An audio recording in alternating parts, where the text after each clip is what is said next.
आप राव कासिम का नाम जानते हैं? बर्फ बेचने वाला पाकिस्तान तरीके इंसाफ का 2 दिन पहले का अनाउंस किया हुआ टिकट होल्डर था।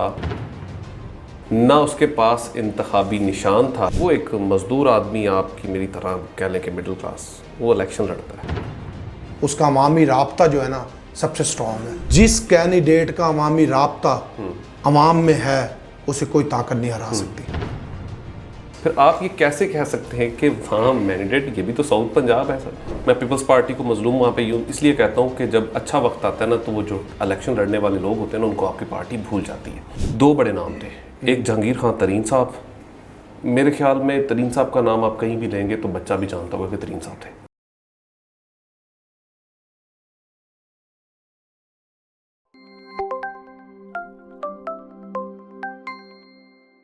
मिसाल दूं मैं आपको भी? जी आप दे, मैं भी आपको दे रहा हूँ कि फार्म 47 केपी में क्यों नहीं हुआ। मैं आपको एक मिसाल देने लगा हूं। आप राव कासिम का नाम जानते हैं? राव कासिम एक तो हमारे पासपोर्ट, एक तो हमारे वासा के डीजी थे। राव कासिम जिन्होंने बर्फ बेचने वाला पाकिस्तान तरीके इंसाफ का 2 दिन पहले का अनाउंस किया हुआ कह सकते हैं कि टिकट होल्डर था। ना उसके पास इंतखाबी निशान था। आप लोधरा की बात कर रहे हैं। मैं सबूत देने लगा हूं आपको मैंडेट का। आप सबूत दें। मैं मैंडेट का सबूत। पहला उम्मीदवार था पीर आमिर इकबाल शाह, रिफत सुमरो साहिबा, सॉरी, उनको बिठा दी। वो तरीन साहब के ऊपर उनका कोई मुबैना तौर पर इल्जाम है। मैं चीजें देखें, मैं ऑन कैमरा बात कर रहा हूँ। 2 बड़े नाम थे, एक जहांगीर खान तरीन साहब। मेरे ख्याल में तरीन साहब का नाम आप कहीं भी लेंगे तो बच्चा भी जानता होगा कि तरीन साहब थे, चाहे वो माजी की सियासत से ले लें या आज से। सदीक बलोच साहब, उसके साथ मेरे ख्याल आपकी अच्छी खासी दुआ सलाम भी उनके साथ आपकी है। और बाकी कुछ और पीपल्स पार्टी के उस वक्त के, मैं पीपल्स पार्टी को मजलूम वहाँ पे यूँ इसलिए कहता हूँ कि जब अच्छा वक्त आता है ना तो वो जो इलेक्शन लड़ने वाले लोग होते हैं ना उनको आपकी पार्टी भूल जाती है। राव कासिम को 2 दिन पहले अनाउंस, बल्कि 1 दिन पहले, ये भी मुझे बात पता है, 1 दिन पहले अनाउंस किया जाता है कि आपने पाकिस्तान तरीके इंसाफ के MNA का इलेक्शन लड़ना है। ओ नवाज भप्पी साहब उनको बुलाते हैं। वो एक मजदूर आदमी, आपकी मेरी तरह कह लें कि मिडिल क्लास, वो इलेक्शन लड़ता है।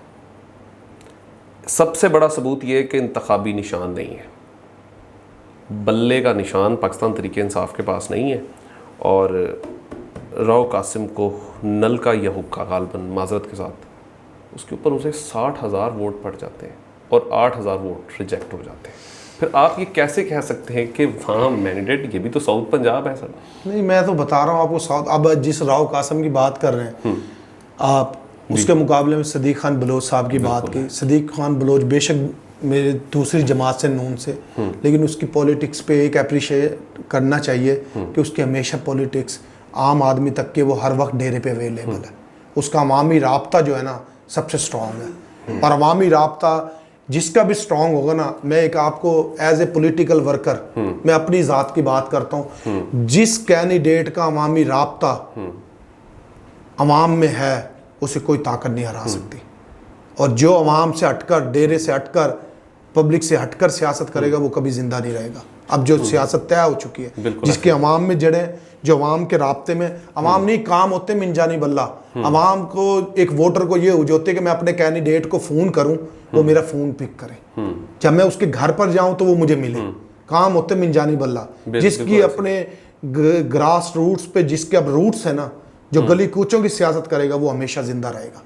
जो अवाम की सियासत से हटेगा वो कोई भी चैनल इस्तेमाल करे, आए बाई शाई करे, उसका कोई फ्यूचर नहीं है। अब तो अवाम की जो बात करेगा, जो अवाम में भुट्टो साहब ने जो अवेयरनेस दी थी